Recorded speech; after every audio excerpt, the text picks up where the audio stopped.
क्या आप Facebook marketing के एक्सपर्ट बनना चाहते हैं? क्या आप चाहते हैं कि अगर आप किसी क्लाइंट के पास बैठ के फेसबुक से रिलेटेड मार्केटिंग प्रोजेक्ट के ऊपर डिस्कशन कर रहे हो तो आप उसको कन्विंस कर सकें, या आप किसी एम्प्लॉयर के पास डिजिटल मीडिया मार्केटिंग से रिलेटेड, फेसबुक मार्केटिंग से रिलेटेड जॉब इंटरव्यू में है तो आप उसको कन्विंस कर सकें कि आपके फेसबुक मार्केटिंग से रिलेटेड तमाम कॉन्सेप्ट्स क्लियर हैं, आपको फेसबुक मार्केटिंग प्रो लेवल पे आता है, तो ये वीडियो आप जरूर देखें। इस वीडियो में मैं 7 कॉन्सेप्ट्स बताऊंगा जो कि अगर आप सीख लें तो आप प्रो लेवल की फेसबुक मार्केटिंग कर सकते हैं। फेसबुक मार्केटिंग का इंटरफेस समझना मुश्किल नहीं है, लाइक आप किसी भी मैट्रिक पास बच्चे को महीने या 2 महीने की ट्रेनिंग में फेसबुक मार्केटिंग का इंटरफेस समझा सकते हैं। लेकिन अगर आपने प्रो लेवल पे जाना है, आपने एक्सपर्ट बनना है, तो ये वीडियो आप जरूर देखें। इसमें मैं जो कॉन्सेप्ट्स आपको बताऊंगा वो अगर आप समझ जाएं, उनकी अंडरस्टैंडिंग अगर आप ले लें तो आप फेसबुक मार्केटिंग को प्रो लेवल तक सीख सकते हैं। ठीक है, और आप क्लाइंट को बड़े आसानी से कन्विंस कर सकते हैं, आप अपने एम्प्लॉयर को बड़े आसानी से कन्विंस कर सकते हैं कि फेसबुक मार्केटिंग होती क्या है, कौन कौन से कॉन्सेप्ट्स हैं जो कि फेसबुक मार्केटिंग के अंदर अगर आप चलाएंगे तो आपकी फेसबुक कैंपेन ज्यादा अच्छी तरह ऑप्टिमाइज होंगी और आपको रिजल्ट ज्यादा अच्छे मिलेंगे। बिस्मिल्लाहिर्रहमानिर्रहीम, अस्सलाम वालेकुम दोस्तों। आज की इस वीडियो में हम फेसबुक मार्केटिंग से रिलेटेड टेक्निकल एलिमेंट्स को डिस्कस करेंगे ताकि आपको आइडिया हो कि जब आप फेसबुक की कैंपेन को एग्जीक्यूट करते हैं तो आपको आइडिया हो कि आपने कौन से पॉइंट को कब यूटिलाइज करना है ताकि आपके रिजल्ट्स इफेक्टिव और एफिशिएंट आए। ठीक है, आज जो हम लोग डिस्कस करेंगे इस वीडियो में वो है कैंपेन बजट ऑप्टिमाइजेशन कब यूज करनी चाहिए या एड सेट के लेवल पर बजट ऑप्टिमाइजेशन करनी चाहिए, डेली बजट करना रखना चाहिए या आपको लाइफ टाइम बजट रखना चाहिए। ठीक है, डेली बजट पे स्केड्यूलिंग नहीं होती, लाइफ टाइम बजट पे स्केड्यूलिंग की ऑप्शन अवेलेबल होती है। When should we use dynamic creative, ठीक है, हमें डायनामिक क्रिएटिव कब यूज करना चाहिए और किस तरह यूज करना चाहिए, ऑटोमेटिक प्लेसमेंट यूज करनी चाहिए या मैनुअल प्लेसमेंट यूज करनी चाहिए, एड फॉर्मेट कौन सा होना चाहिए, सिंगल इमेज होना चाहिए, कैरोसेल होना चाहिए, वीडियो होना चाहिए या कलेक्शन होना चाहिए, या एक ही एड सेट के अंदर सब एड सेट्स को, सब एड फॉर्मेट्स को आप रख के टेस्ट करना चाहिए। लर्निंग लिमिटेड का कॉन्सेप्ट क्या होता है? ठीक है, आफ्टर एवरी वीक आपके एड में एड सेट के अंदर लर्निंग लिमिटेड आ जाता है, वो क्या होता है और उसको किस तरह रिजोल्व करते हैं। Budget for campaign, specifically conversion जिसमें परचेज का इवेंट हो उसका बजट कितना होना चाहिए। ठीक है, तो चले हम सबसे पहले स्टार्ट करते हैं कैंपेन बजट के लेवल पे आपको ऑप्टिमाइजेशन करनी चाहिए या एड सेट के लेवल पे जाके आपको बजट की ऑप्टिमाइजेशन करनी चाहिए। ठीक है, अभी हम देखते हैं ये मैंने एक कैंपेन है, वहां पे मेरे पास 3 एड सेट है, ये एग्जांपल के तौर पे एक कैंपेन है, वहां पे 3 एड सेट्स हैं। हर एड सेट को ये है विदाउट कैंपेन बजट ऑप्टिमाइजेशन। अगर आपने कैंपेन बजट ऑप्टिमाइजेशन नहीं की तो वो क्या होता है, आपने हर एड सेट को एक फिक्स बजट दे देना है कि एड सेट 1 पे मैंने दे दिया $10, एड सेट 2 पे मैंने एक अमाउंट दे दी, एड सेट 3 पे मैंने एक फिक्स अमाउंट दे दी। ठीक है, अब ये है विदाउट, ये है एड सेट के लेवल पे बजट ऑप्टिमाइजेशन करना, जो कि अक्सर यूज हो रही होती हैं जब आपने टेस्टिंग करनी होती है। ठीक है, स्केलिंग के वक्त आप कैंपेन बजट ऑप्टिमाइजेशन यूज करते हैं, एड सेट लेवल पे बजट ऑप्टिमाइजेशन यूज नहीं करते। अब हम इसके रिजल्ट्स चेक करते हैं। एड सेट 1 में फॉर एग्जांपल ये मेरे कंपेटिटर की ऑडियंस थी, उसने मुझे जो रिजल्ट्स दिया वो 3 कन्वर्जन दिए। ठीक है, और बजट उसने यूज किया $10, यानी कि अप्रोक्सीमेटली $3.39 पर कन्वर्जन मिली। कैंपेन उस सेम कैंपेन में एड सेट 2 ने जो मुझे रिजल्ट्स दिए वो 5 कन्वर्जन दी और उसने भी बजट जो यूज किया वो $10 था, यानी कि यहाँ पे मुझे पर कन्वर्जन $2 मिली। कैंपेन सेम कैंपेन के अंदर एड सेट 3 ने मुझे 2 कन्वर्जन दी और उसने भी सेम बजट यूटिलाइज किया, तो ये $5 की एक कन्वर्जन मिली, यानी कि मुझे टोटल कितनी कन्वर्जन मिली, 10 कन्वर्जन मिली हैं और $30 मेरे लगे हैं और मेरी पर कन्वर्जन कितने का पड़ा, मुझे $3 का मुझे पर कन्वर्जन पड़ती है। अब हम आ जाते हैं कि कैंपेन बजट ऑप्टिमाइजेशन के ऊपर क्या बेनिफिट है। यहाँ पे टोटल बजट था $30, हमने इसको एड सेट की बजाय हमने दे दिया कैंपेन के स्टार्ट पे ही उसको बजट दे दिया कि ये आप $30 कैंपेन बजट ऑप्टिमाइजेशन कर लें। अब फेसबुक अपने एल्गोरिथम के मुताबिक जो एड सेट ज्यादा अच्छा परफॉर्म करेगा, फॉर एग्जांपल एड सेट 2 ज्यादा अच्छा परफॉर्म कर रहा है तो उसको ज्यादा बजट एलोकेट करता रहेगा, जबकि यहाँ पे ये नहीं होता। यहाँ पे अगर कैंपेन का बजट, कैंपेन का जो एड सेट है बेशक अच्छा परफॉर्म भी कर रहा हो तो फेसबुक उसको उतना ही बजट एलोकेट करेगा जितना आपने उसको दिया है।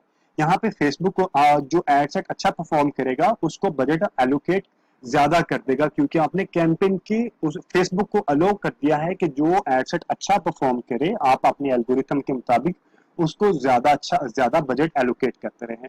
और जो कैंपेन के अंदर उस कैंपेन के अंदर जो एड सेट ज्यादा अच्छा परफॉर्म नहीं करे तो उसका बजट आप कम करना शुरू हो जाए। ठीक है, इसी तरह इस कैंपेन बजट ऑप्टिमाइजेशन के लेवल पे हमें जो रिजल्ट्स मिले हैं वो 15 रिजल्ट्स मिले हैं। टोटल $30 लगा के 15 रिजल्ट्स, यानी कि यहाँ $30 लगा के 10 रिजल्ट्स मिले हैं, तो रिजल्ट्स आपके सामने आ जाते हैं। ठीक है, इसका एक और बेनिफिट यह है कि जब आप कैंपेन के लेवल पे आप ऑप्टिमाइजेशन करते हैं तो एड सेट के अंदर जो ऑडियंस होती है ये आपस में ओवरलैप नहीं करती। ठीक है, ये आपस में ओवरलैप नहीं करती क्योंकि आपने फेसबुक को अलो किया है कि आप खुद ही बजट ऑप्टिमाइज करें। तो फेसबुक को आइडिया होता है कि जो मल्टीपल ऑडियंसेस हैं इस एड सेट के इस कैंपेन के अंदर, तो वो उनको बार बार सेम डिजाइन नहीं दिखाती।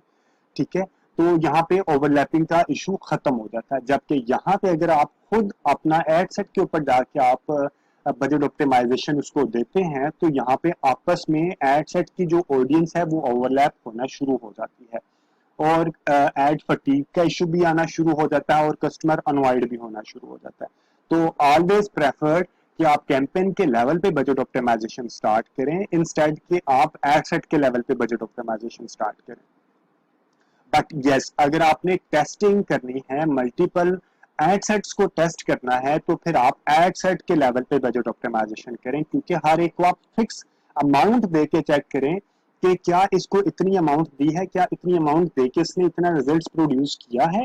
टेस्टिंग के वक्त हमेशा एड सेट के ऊपर लगाना चाहिए, स्केलिंग हमेशा कैंपेन बजट के ऊपर लगाना चाहिए। ठीक है, अब हम थोड़ी सी इसकी फेसबुक के अंदर जाके देख लेते हैं कि इसको आप किस तरह वहां पे एग्जीक्यूट करते हैं।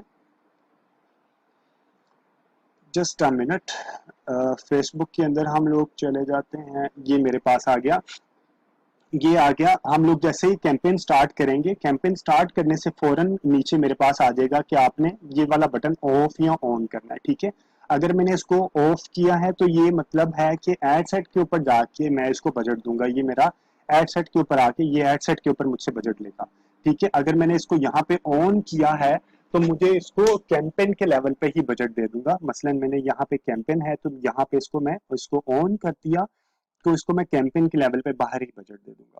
ठीक है, this is campaign budget optimisation. ठीक है, अब हम इसके दूसरे पॉइंट पे आ जाते हैं कि कैंपेन लेवल बजट ऑप्टिमाइजेशन होनी चाहिए या हम लोग क्या दूसरा पॉइंट था कि डेली बजट होना चाहिए या लाइफ टाइम बजट होना चाहिए। ठीक है, एक बहुत ही अच्छी फीचर होती है। आप ये भी आपने अगर अंदर जाके करते हैं, एडसेट लेवल पे जाके करते हैं तो आप डेली बजट यहाँ पे आ जाएगा या लाइफ टाइम बजट आ जाएगा। ठीक है, डेली बजट में ये होता है कि आपकी जो कैंपेन है वो 24 आवर्स चलती रहती है। ठीक है, और सम टाइम ऐसा होता है कि रात के वक्त लाइक आफ्टर 2 o'clock आपके जो ऑडियंस है वो बहुत ज्यादा एक्टिव नहीं होती। तो उसके लिए रिकमेंडेड होता है कि आप उसको स्केड्यूल कर दें कि अगर रात के वक्त आपकी ऑडियंस ज्यादा एक्टिव नहीं है और आपको ज्यादा जो आपकी ऑडियंस रात के वक्त आ रही है वहां पे ज्यादा आपको परचेजेस नहीं मिल रही, तो आप स्केड्यूलिंग करते हैं। ठीक है, रात के उस हिस्से में या दिन के उस हिस्से में आप अपनी एड को बंद कर दें। ठीक है, वो किस तरह होती है, आप उसको लाइफ टाइम बजट दे दें। लाइफ टाइम बजट में आपने जो भी बजट सेट करना है, लाइफ टाइम बजट रखने के बाद आप शो मोर ऑप्शन आ जाएगी, इसको क्लिक किया, रन एड स्केड्यूलिंग आ जाएगा। ठीक है, आपने यहाँ पे एड स्केड्यूलिंग को रन ये ऑन करना है, रन एड स्केड्यूल कर दिया। ठीक है, तो ये अब आपने एड सेट के ऊपर जाके आपके पास ये एड स्केड्यूल आ जाएगा। ये यहाँ पे आपके पास एक मिनट एड स्केड्यूल, ये यहाँ पे आपके पास एड स्केड्यूल आ जाएगा। एक मिनट, यहाँ पे एड स्केड्यूल कहाँ चला गया, ये आपके पास एड सेट के अंदर जाके एड स्केड्यूल का ऑप्शन आ जाएगा। ये आपके पास एड स्केड्यूल आ गया। अब आपने देखना है कि मंडे को लाइक मंडे स्टार्ट से मेरे पास ऑडियंस जो आती है 1 o'clock आती है लंच ब्रेक में, या 4 o'clock आती है, या 6, 7, 8, 9, 10, 11 आती है। ठीक है, इस तरह आपने उसकी टाइम सेटिंग कर ली। रात के वक्त आप संडे वाले दिन मैं देख लेता हूँ, फॉर एग्जांपल संडे रात को मेरे पास 12 ओ क्लॉक, 1 ओ क्लॉक, 2 ओ क्लॉक ऑडियंस आती है। इसी तरह वो दिन में 12 बजे, 1 बजे, 2 बजे, लाइक मैं 12 बजे से ऑनवर्ड सारे दिन में संडे को मैं लेके चलूँगा, ठीक है। अब आपकी ये जो सेट मैंने ये जो पैचेस ऑन किए हैं, इसका मतलब है कि इन पैच पे इन दिन में, फॉर एग्जांपल आपको लगता है कि वेडनेसडे की आपकी ऑडियंस नहीं आती, तो आप वेडनेसडे को यहाँ पे ऑफ करते हैं, ठीक है। आप कैंपेन को जाके मत रोकें। आप क्या अक्सर होते हैं कि लोगों को होता है कि यार हम कैंपेन को जाके स्टॉप कर देते हैं, कैंपेन को स्टॉप मत करें। आप यहाँ पे उस डे को यहाँ पे स्केड्यूलिंग में से माइनस करते हैं, ठीक है। फ्राइडे को आपने क्या टाइम सेट रखना है, ये आपको अपने ऑडियंस की रिसर्च करनी पड़ेगी कि कौन कौन से टाइम है। ये अगर आपका पास गूगल एनालिटिक्स है तो वहां पे जाके आपको पूरे का पूरा टाइम स्केड्यूल मिल जाएगा। This is a very very good feature, do try. आप मैंने इसके ऊपर अब एक्सपेरिमेंट किया है, मुझे काफ़ी अच्छे रिजल्ट्स मिलते हैं। आप एक एड सेट स्केड्यूल करके कर सकते हैं और एक एड सेट आप डेली बजट पे लेके चल सकते हैं, ठीक है। अब हम आ जाते हैं, डेली बजट होना चाहिए, लाइफ टाइम बजट होना चाहिए, and when should we use dynamic creative. Dynamic creative होता क्या है? डायनामिक क्रिएटिव होता है कि आप फेसबुक को अभी आपने क्या करना है, फॉर एग्जांपल एक मैंने ये ऐड चलाई है, ऐड चलाने में मेरे पास क्या है कि मैं उसको या तो सिंगल इमेज दे दूं या कैरोसेल दे दूं, और उसके बाद मैं उसको अपने हेडलाइन, डिस्क्रिप्शन, ये सारी की सारी फेसबुक को अपनी दे देता हूं। अब अगर मैं फेसबुक से कहूं कि मेरे पास डायनामिक क्रिएटिव, मैं यहाँ पे इसको ऑन कर दूं, यहाँ पे जाके डायनामिक क्रिएटिव यहाँ पे ऑन कर दूं, तो मैं फेसबुक को अलो कर रहा हूं कि आप अपना मैं आपको 10 इमेजेस दूंगा, मैं आपको 5 हेडलाइन दूंगा, आपको 5 डिस्क्रिप्शन, 5 कॉल टू एक्शन दूंगा। अब आपने इसके मल्टीपल कॉम्बिनेशंस बनाने हैं, ठीक है। जब वो मल्टीपल कॉम्बिनेशन बना के आपने जो कंज्यूमर जिस कॉम्बिनेशन के ऊपर ज्यादा अच्छा रिजल्ट परफॉर्म करेगा, उसी कॉम्बिनेशन को आप ज्यादा आगे स्केल करें।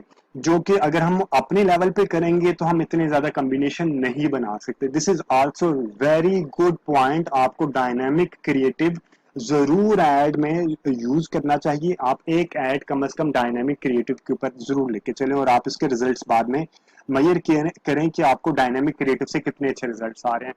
इसमें आप फेसबुक के एल्गोरिथम को परमिशन देते हैं। आप उसमें 10 इमेजेस आपके पास जरूर होने चाहिए, आपके पास 5 हेडलाइन, 5 आपके पास बॉडी कॉपी, 5 आपके पास कॉल टू एक्शन और डिस्क्रिप्शन। ये जो आपके पास यहाँ पे पॉइंट्स हैं, ये ये सारे के सारे, फॉर एग्जांपल प्राइमरी टेक्स्ट 5 होने चाहिए, 5 हेडलाइन, 5 डिस्क्रिप्शन और 5 कॉल टू एक्शन होने चाहिए। और 10 कम से कम आपके पास लाइक 3 इमेजेस तो जरूर होने चाहिए। अगर आपके पास 10 इमेजेस हैं तो this is well and good. अगर आपके पास लेस देन 3 इमेजेस हैं तो आप इस डायनामिक क्रिएटिव को यूज ना करें। और अगर आपके पास आपका कंटेंट राइटर अच्छा नहीं है, जो आपको अच्छा कंटेंट नहीं लिख के दे सकता, तो आप डायनामिक क्रिएटिव यूज ना करें, ठीक है। लेकिन प्रेफरेबली है कि आप डायनामिक क्रिएटिव यूज करें। आपके पास कैरोसेल में 10 इमेजेस, आप मल्टीपल डिजाइन लेके आए, मल्टीपल ऑप्शंस ऑफ डिस्क्रिप्शन और हेडलाइन, ये सारी लेके आए ताकि आप उसको वेरीफाई कर सके कि कौन सी ऑप्शन ज्यादा अच्छा परफॉर्म कर रहा है। ऑटोमेटिक प्लेसमेंट होनी चाहिए या मैनुअल प्लेसमेंट होनी चाहिए, ठीक है। फेसबुक पे आपने ऐड रन कर ली, अब आप ऐड कहाँ कहाँ रन करना चाहते हैं ये भी आपको ऐड सेट के अंदर मिलेगा। कि आप ये नहीं कि आपने हर जगह पे जाके ऐड रन कर देना है, ठीक है। आपने अपने बजट की भी देखनी है कि आपने मैनुअल ऑटोमेटिक प्लेसमेंट है या मैनुअल प्लेसमेंट है। ऑटोमेटिक प्लेसमेंट में आप करेंगे तो सब जगहों पे आपका ऐड रन होना शुरू हो जाएगा, ठीक है। और वो कौन कौन सी सब जगहें आती हैं वो मैं बताता हूँ। आप मैनुअल प्लेसमेंट पे क्लिक करेंगे तो आपने फॉर एग्जांपल आपकी डिवाइसेस आपने कहाँ पे लेके चलना, आपने मोबाइल पे लेके चलना है कंज्यूमर को या डेस्कटॉप पे लेके चलना है। वैसे आजकल एक एड सेट आप बना के चेक करें सिर्फ मोबाइल, आपको ओनली आपको रिजल्ट्स का खुद ही आइडिया हो जाएगा कि कितने सॉलिड रिजल्ट्स मिलते हैं। क्योंकि आजकल हर वेबसाइट, पहले था मोबाइल फ्रेंडली, अब है मोबाइल फर्स्ट। मेरे पास जो रिजल्ट्स आते हैं 95 to 96% मोबाइल से रिजल्ट्स आ रहे होते हैं, ठीक है। अब आप ये दोनों बना आप देख सकते हैं कि आपने मोबाइल पे लेके चलना है या डेस्कटॉप पे लेके चलना है। ये करने के बाद आपने नीचे प्लेसमेंट से भी आपने रिमूव करनी है चंद एक चीजें। इन आर्टिकल से आपको रिजल्ट्स नहीं मिलते, एपन साइट से भी बहुत ज्यादा अच्छे रिजल्ट्स नहीं मिलते हैं, ठीक है। इनको रिमूव करने के बाद ऑडियंस नेटवर्क बेशक आप इसको रहने दें, बाकी चीजों को रिमूव कर दें। इसके अलावा आप मैसेंजर के इनबॉक्स को रिमूव करें और मैसेंजर के अंदर जो स्टोरीज हैं उसके अंदर ये रिमूव कर दें, ठीक है।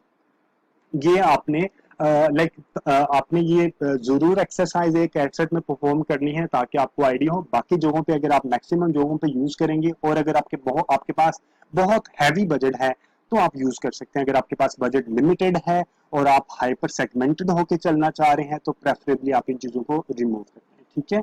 उसके बाद हम आ जाते हैं कि ऑटोमेटिक आपको ऐड फॉर्मेट कौन सा यूज करना है। ऐड फॉर्मेट में हमारे पास जो ऑप्शंस अवेलेबल होती हैं वो एड्स के अंदर जाके हम लोगों के डिजाइन में आ जाते हैं। सिंगल इमेज होता है और कैरोसेल होता है, ठीक है।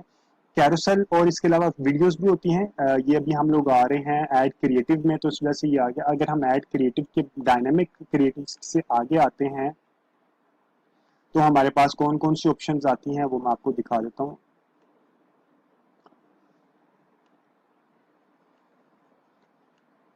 ठीक है जी, अब आगे हम लोग इसके फॉर्मेट्स के ऊपर। हमारे पास सिंगल इमेज है या वीडियो है या कैरोसेल है या कलेक्शन ऐड है, ठीक है।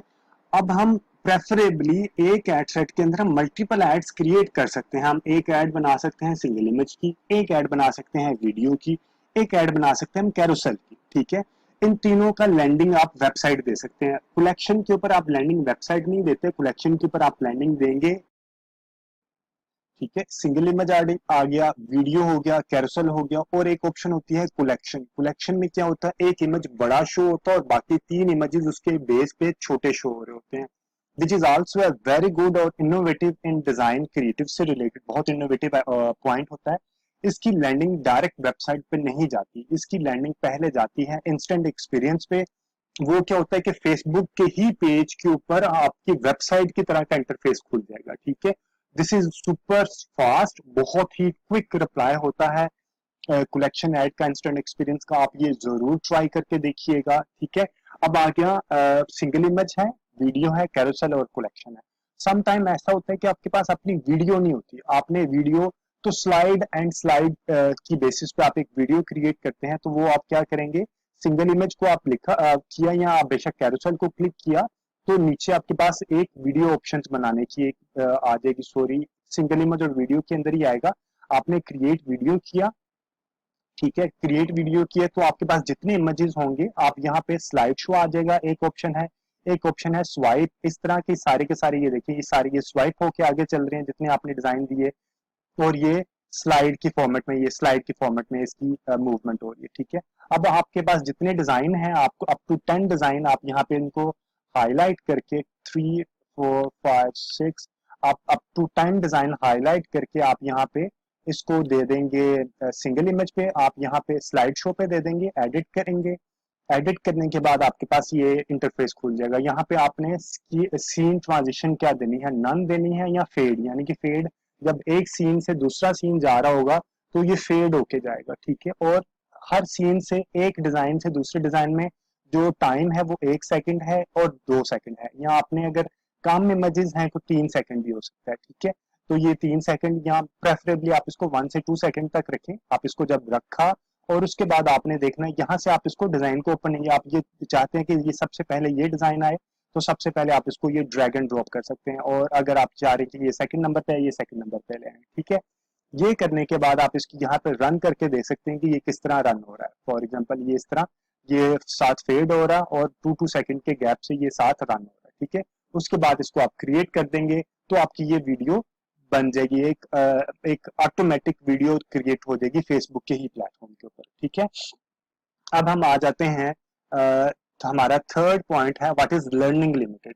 लर्निंग लिमिटेड क्या होती है कि आफ्टर एवरी 7 डे आपको एक आपके पास एक मैसेज आना शुरू हो जाता है कि आपकी लर्निंग लिमिटेड है, ठीक है। वो क्या होता है कि आपने फॉर एग्जांपल 10 एड्स एक एड के अंदर just a minute, for example आपने एक एड एक कैंपेन एग्जीक्यूट किया, उसके अंदर आपके पास 3 या 5 एड सेट्स हैं, ठीक है, या 10 एड सेट्स हैं। तो हर एड सेट ने अपने 50 कन्वर्जन लेनी है। 50 कन्वर्जन यानी कि कन्वर्जन है तो हर एड सेट ने 50 कन्वर्जन लेनी है विद इन अ वीक। अगर उसने within a week 50 conversion नहीं ली तो वो लर्निंग लिमिटेड में चला जाएगा, ठीक है।